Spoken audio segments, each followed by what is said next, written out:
합시다. 믿음으로 승리합시다. 오늘 말씀은 은혜가 지체되는 이유라는 제목으로 말씀을 전합니다. 우리가 계획했던 것보다 일이 잘 되면 시원한 냉수를 마신 것처럼 마음이 상큼해지고 기쁠 때가 있어요.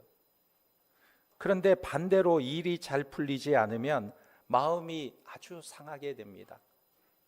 무슨 일을 할 때 순조롭게 일이 확 풀리면 얼마나 기분이 좋은지 사소한 일에도 그런 거예요. 제가 새벽 기도에 교회 올 때 집에서 출발하면 어떤 시간대에는 길이 얼마나 잘 열리는지 성모병원에서부터 의정부 경찰서 앞까지 계속해서 파란불이 켜져서 10분 만에 도착하게 되는 경우도 있습니다. 그러면 얼마나 기분이 좋은지 몰라요. 길이 촥촥촥 열리니까. 그런데 어느 날은 새벽 기도에 나오려고 주차장에 내려갔는데 이중 주차하는 차들이 한 5대가 줄지어서 막고 있는 것입니다. 한 대만 밀어서 안 되는 거예요. 서너 대를 막 밀어내야 겨우 빠져나올 수 있는데 그렇게 하고 나오다 보면 시작부터 빨간불이에요. 그리고 다음 신호등에 왔는데 또 빨간불, 그 다음 신호등 또 빨간불. 그래서 어디까지 빨간불이 계속 걸리냐면 저 파발교차로라고 아십니까? 옛날 오거리, 시장 가까운 오거리에까지 와도 빨간불에 멈추게 돼요. 그래서 이제 그 빨간불이 파란불로 바뀌어서 출발해서 경찰서 앞 사거리만 통과하면 교회 오는 것입니다. 그래서 출발을 했는데 앞에 웬 택시가 천천히 가는 거예요. 근데 그 옆에 어르신 운전자인지 몰라도 또 천천히 가는 거예요. 앞에 2대가 나란히 어깨를 맞추어서 30km 속도로 천천히 가고 있으니 50km로 달릴 수 있는 도로인데 뒤따라가다 보니까 경찰서 앞 사거리에서 빨간불로 바뀌어버렸어요. 새벽 기도 시간은 다 돼가는데 그 3분을 기다리는 시간이 얼마나 길고 지루하게 느껴지는지 3분이 그렇게 길게 느껴지는 거예요. 이것은 신앙에도 동일한 것입니다. 많은 사람들이 예수 믿다가 중간에 포기하거나 시험에 드는 이유가 무엇일까요? 조사를 해보면 예수를 믿었는데 인생이 딱 떨어지지 않는 것입니다.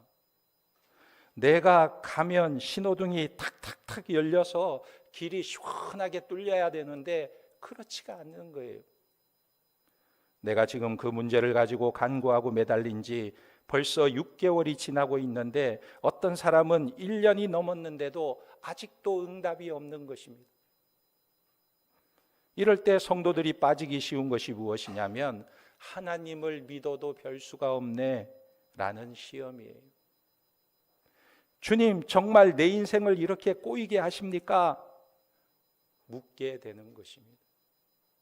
여러분, 하나님의 은혜와 응답이 지체되는 것처럼 보일 때, 하나님은 내 문제에 대해서 무관심한 것처럼 보일 때, 그때 여러분들은 어떻게 하고 계십니까?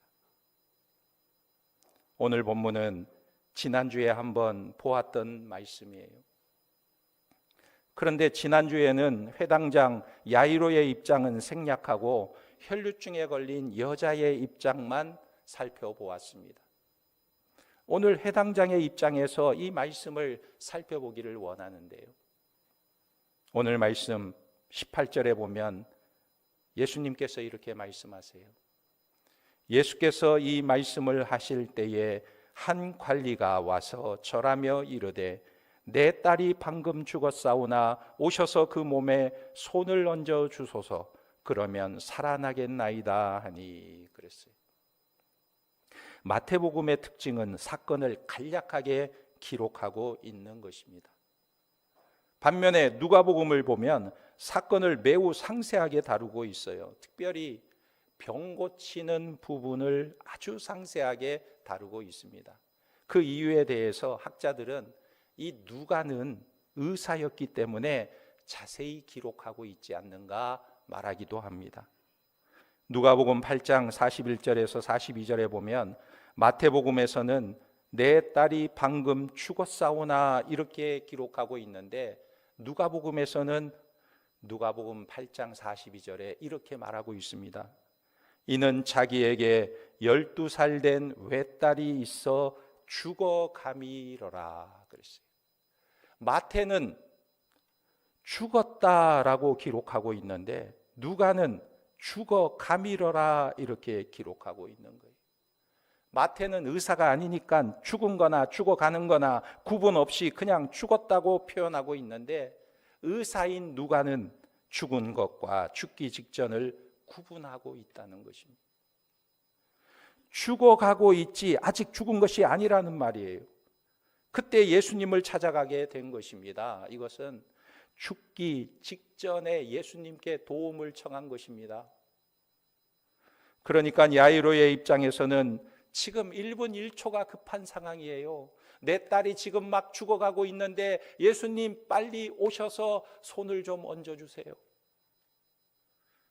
운전하다가 신호에 걸리면 그 2분 안 되는 시간도 그렇게 길게 느껴지고 답답한데 예수님께서 이 회당장의 말을 듣고 길거리에 한 여자를 만나서 이야기를 나누고 있을 때 이 회당장의 마음이 얼마나 답답하겠어요.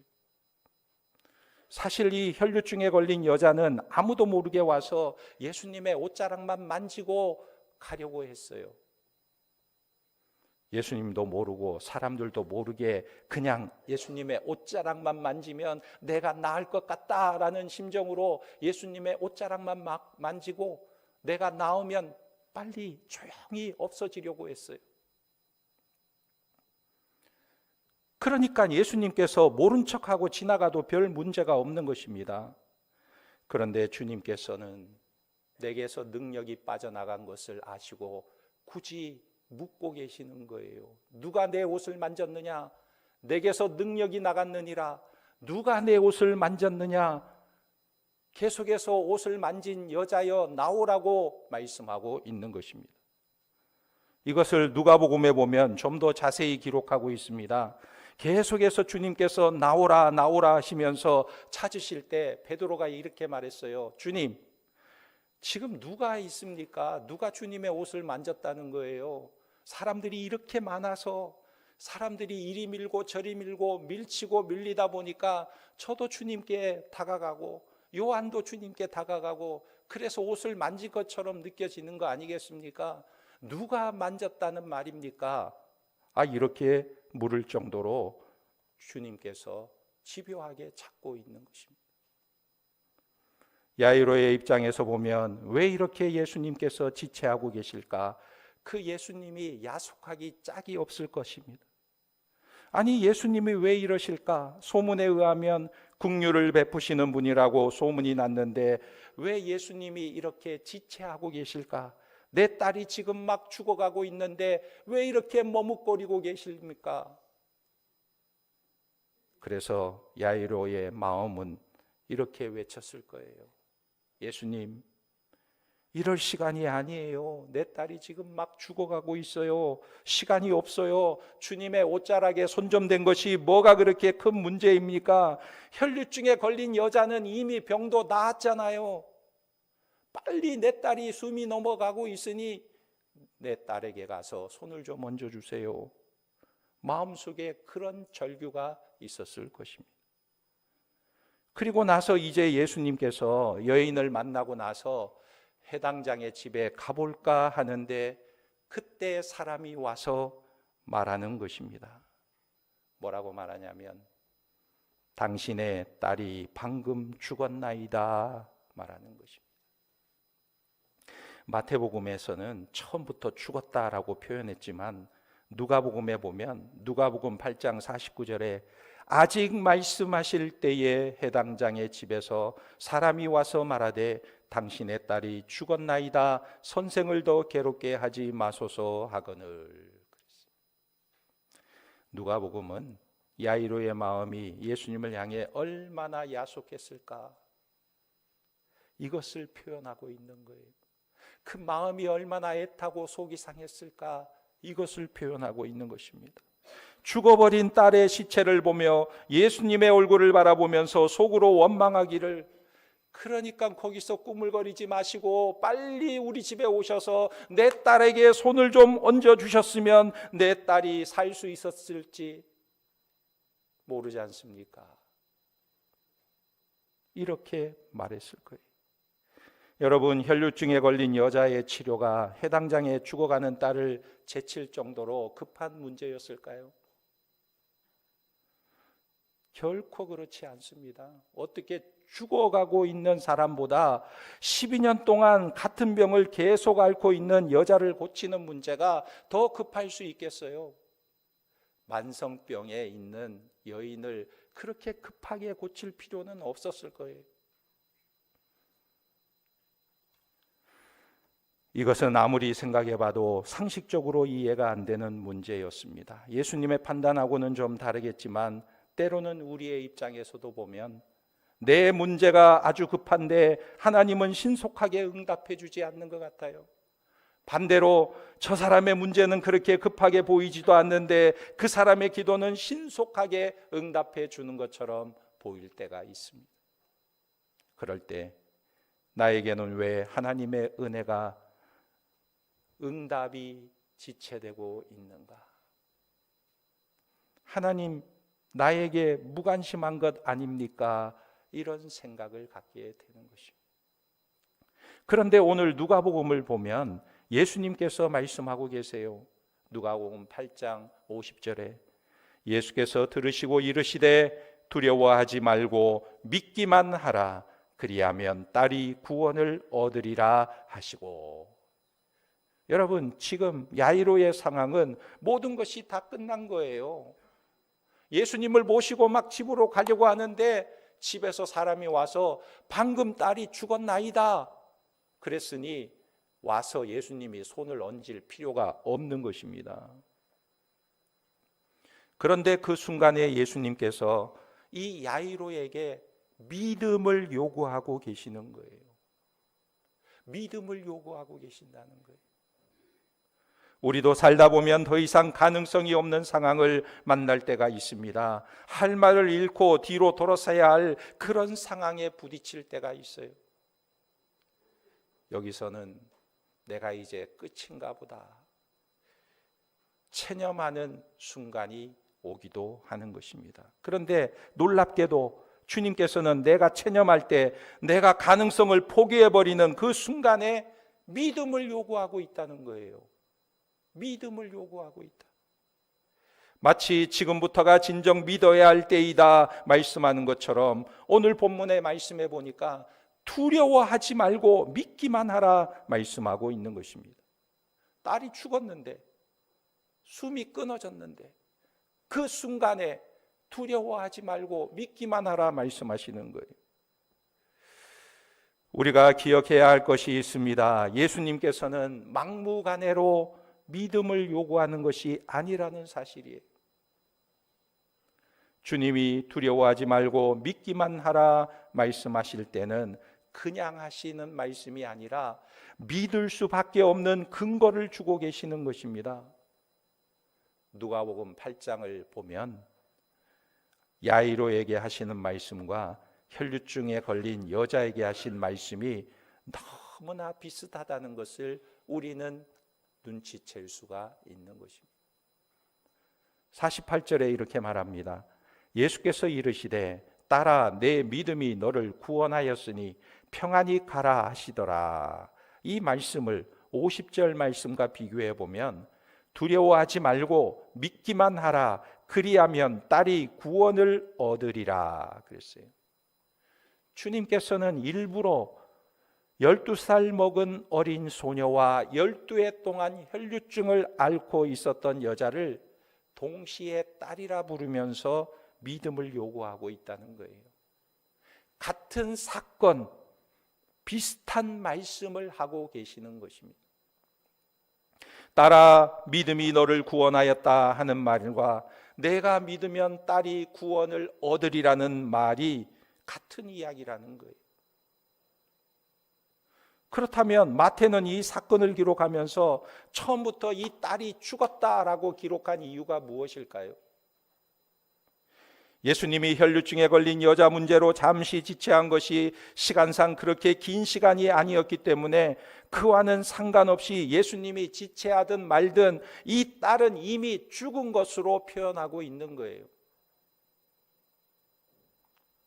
그렇다면 마태복음에서 혈류증에 걸린 여인은 야이로의 입장에서 보면 인간적으로 야속한 모습으로 비춰졌지만 예수님의 입장에서는 야이로의 믿음을 돕기 위한 배려의 시간이었다는 거예요.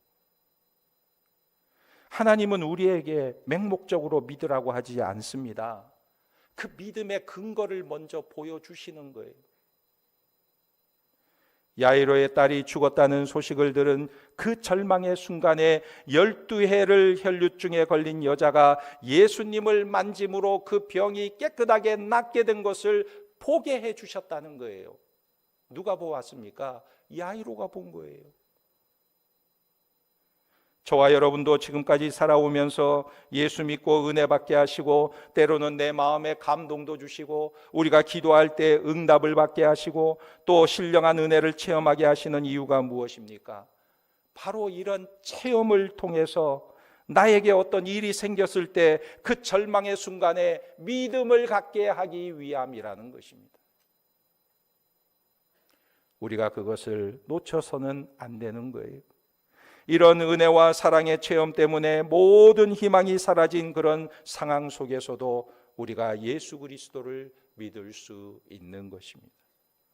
그런데 우리는 믿음이라는 것을 작은 희망이라도 남아 있을 때까지만 가지려고 할 때가 많아요.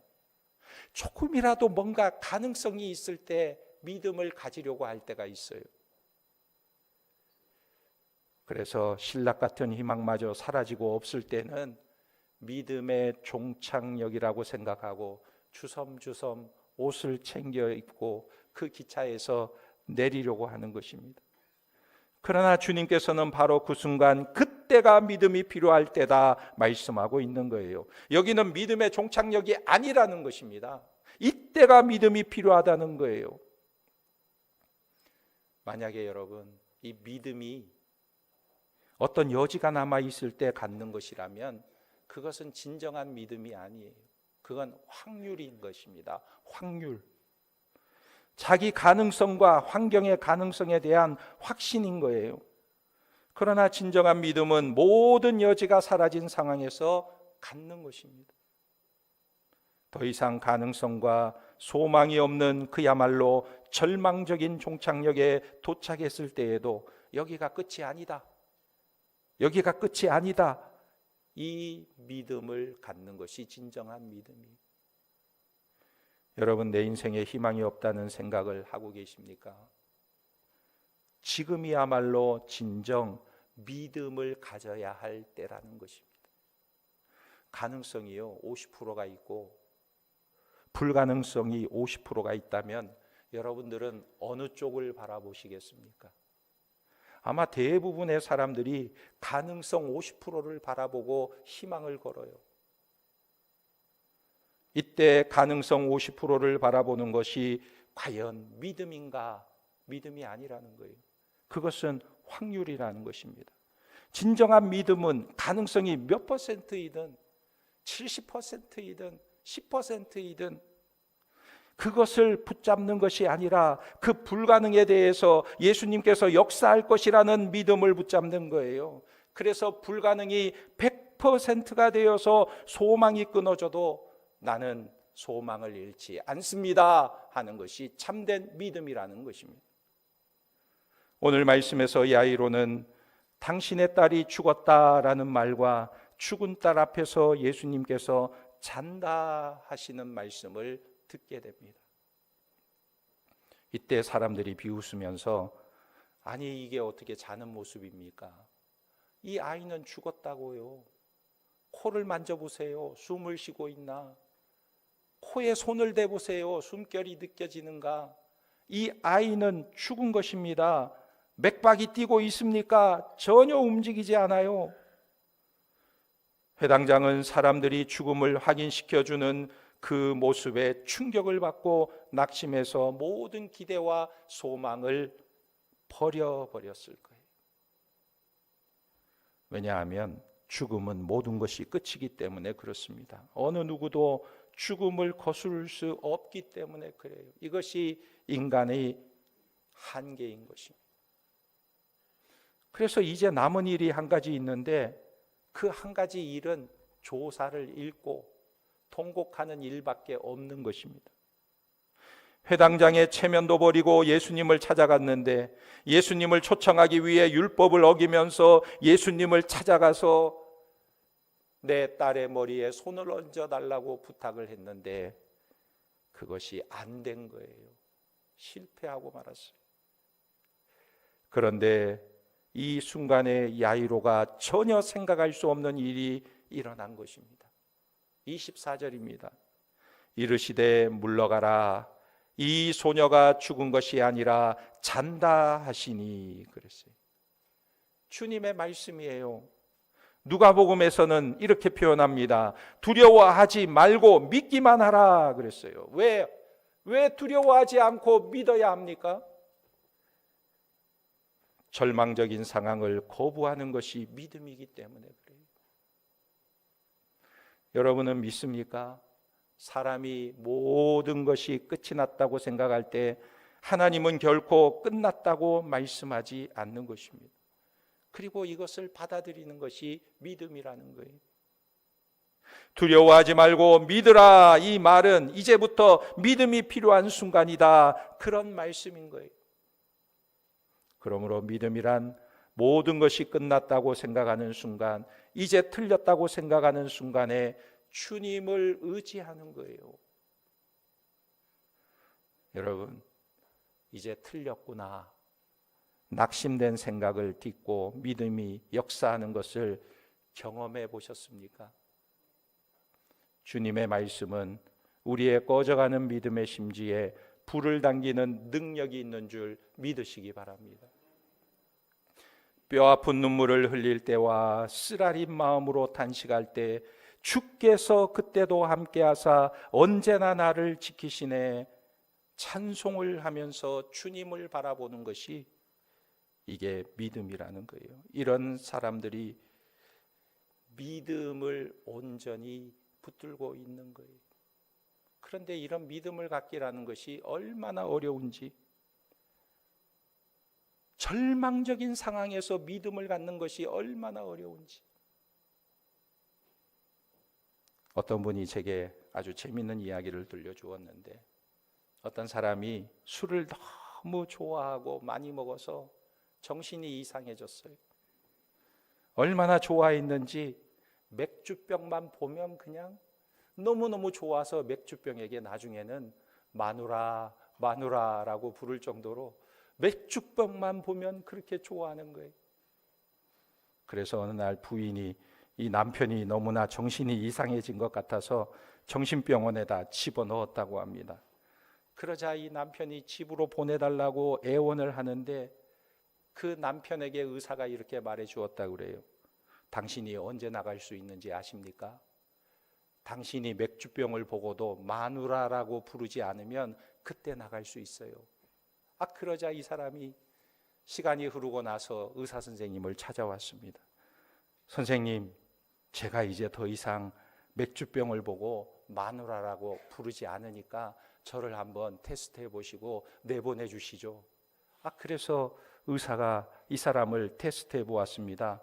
맥주병을 세워놓고 이게 뭐냐고 물었더니 마누라라고 하지 않고 맥주병 이렇게 분명하게 말하는 것입니다. 그래서 이분을 이제 최종 합격을 주려고 하는데 갑자기 이 사람이 불합격을 당했어요.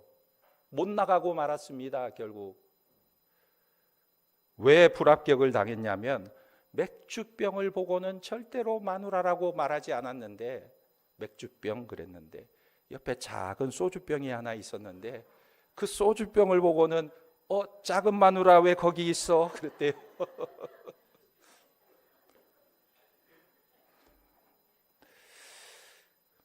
여러분, 사람이 얼마나 변하기 어려운가를 잘 보여주는 유머예요, 유머. 그런데 그렇게 변화되기 어려운 우리를 변화시키는 방법 중에 하나가 바로 지체하는 것입니다. 지체하는 것. 왜 예수님께서 해당장 집에 가는 길을 지체하셨을까? 왜 그 여인 때문에 그 길에서 멈춰 계셨을까? 은혜를 지체하고 응답을 지체함으로 생각하게 하는 거예요. 하나님을 바라보게 하는 것입니다. 기도하게 하는 거예요. 주님을 매달리게 하는 것입니다. 그리고 나를 변화시켜서 더 좋은 것으로 주시고자 하시는 거예요. 오늘 말씀 24절에 보면 이렇게 말하고 있습니다. 물러가라, 이 소녀가 죽은 것이 아니라 잔다 하시니, 예수님께서 말씀하셨어요. 그리고 사람들을 다 내보내고 주님께서 소녀의 손을 잡으심에 일어나게 된 것입니다. 그런데 누가복음에서는 뭐라고 말하냐면 이런 표현을 쓰고 있어요. 아이야 일어나라, 아이야 일어나라. 주님께서 이렇게 말했다는 거예요. 이것이 무슨 말입니까? 우리가 잘 아는 달리다 굼, 일어나라 하는 거예요. 달리다 굼. 캄캄한 인생길 홀로 걸어가다 지치고 곤하여 내 영혼 깊은 잠이 들었었네. 내 영혼 어둠에 방황할 때 어디선가 들려오는 주님 음성, 깨어라, 일어나라, 달리다 굼, 일어나라. 중요한 것은 이것은 복음성가이지만 성경학자들이 이 달리다 굼에 대해서 이런 설명을 하고 있습니다. 이 단어가 어떤 의미로 쓰여졌냐면 당시의 엄마들이 늦잠 자고 있는 아이들을 깨울 때 쓰는 말이라는 거예요. 달리다 굼, 이 말이 늦잠 자고 있는 아이를 깨울 때 쓴다는 거예요. 아이를 깨울 때 어떻게 합니까? 아가 일어나, 학교 늦겠어, 빨리 일어나. 아가야 일어나라. 그래도 안 일어나면 어떻게 해요? 다가가서 손을 이렇게 만져준다든지, 귀에다 대고 노래를 불러준다든지, 아니면 볼에다가 입을 맞춰준다든지, 얘야 일어나라, 학교 늦을 거다, 빨리 일어나라. 이렇게 깨우는 것입니다. 그런데 이 달리다 굼이 그런 말이라는 거예요. 아이한테 일어나라, 빨리 일어나라, 학교 늦는다, 일어나라, 이런 표현이라는 거예요. 저는 그 학자들의 설명을 들으면서 예수님의 이 표현, 달리다 굼이라는 이 표현이 학자들의 말처럼 그런 것이라면 정말 멋지구나 라는 생각을 하게 되었습니다. 무엇입니까? 주님은 정말 이 아이를 죽었다고 생각하지 않았다는 거예요. 아이에게 달리다 굼, 아이야 일어나라 말한 것이 주님은 이 아이가 죽었다고 생각하지 않았다는 거예요. 여러분, 이 아이가 죽었습니까? 죽지 않았습니까? 죽었어요. 숨이 끊어졌어요. 진짜 죽은 것입니다. 그런데 우리 주님은 이 아이를 죽은 것으로 보지 않았다는 거예요. 잠자고 있는 아이, 곤히 자고 있는 아이로 보면서 이 아이를 깨울 때처럼 아이야 일어나라, 아가 일어나라, 학교 가자, 어서 일어나서 아이야 일어나라. 주님은 진짜 이 아이가 자는 것처럼 생각하신 것입니다. 왜 그렇습니까? 우리 주님은 전능자이시기 때문에 죽음도 잠으로 볼 수 있는 전능자시라는 것입니다. 그래서 여러분, 성경에 보면요, 예수 그리스도 안에서 죽은 자를 죽었다고 말하지 않고 뭐라고 말합니까? 잠잔다 표현하고 있는 거예요. 자고 있다 표현하고 있는 거예요. 죽은 것이 아니라 자는 것이다 말씀하고 있는 것입니다.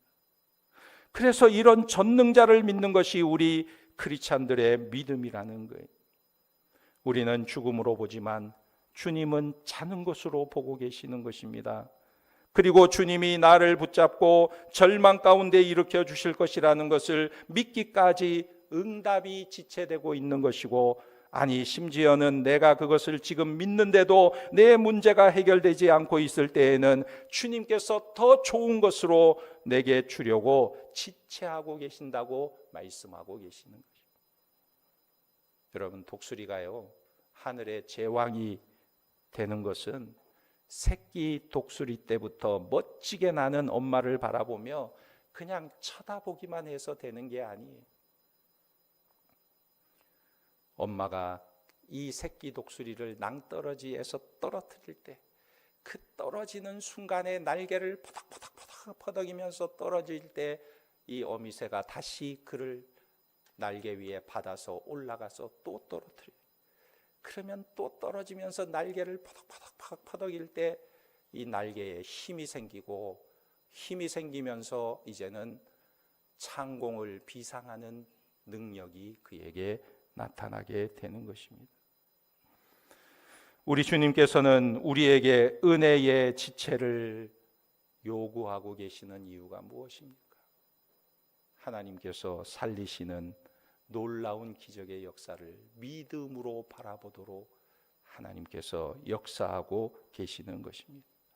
이런 주님을 모신 우리 성도들에게는 절망이 없는 줄 믿으시기 바랍니다. 그의 전능하심과 그의 사랑이 나와 함께하고 계시기 때문에 우리의 인생을 살아가다 보면 우리는 넘어질 일, 낙심할 일, 주저앉을 일이 있지만 전능하신 주님과 이런 사랑의 주님을 바라보고 의지하고 믿고 나아간다면 우리는 어떤 절망과 낙심 가운데서도 일어나게 되는 줄 믿으시기 바랍니다. 그 전능자의 능력과 그 손길을 의지하며 믿음의 확신 가운데 걸어가는 우리 중앙의 권속들이 다 되시기를 예수님의 이름으로 축원합니다.